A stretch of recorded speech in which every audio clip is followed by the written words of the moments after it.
Tiangamba ni fitiavako anao isan'andro no fiainako tsaroako misy banga ka tsy eo anilana averiko eto indray izaho tsy miova sanatry ny foko tiana tsy misy ahavono mety ahasolo ny anarana omeko tsy voafetra ho anao irery ny fitiavako azade minina andositra ny tavako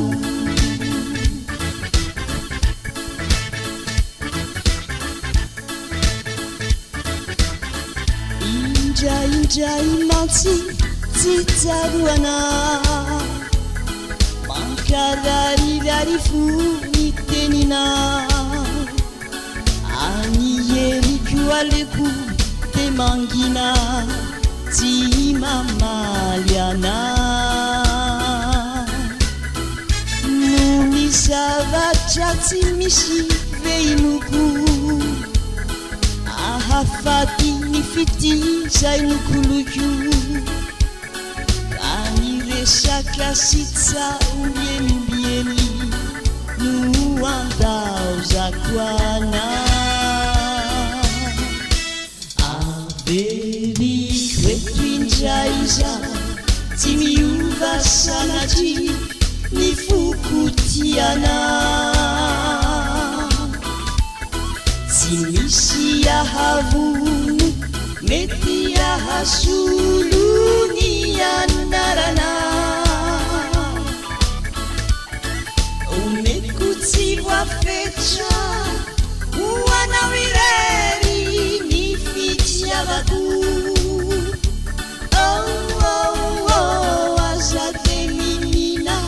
andositra ny tavako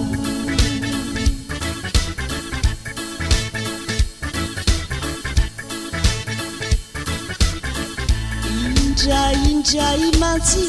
tsy tsaroana mankarariray fo ny tenina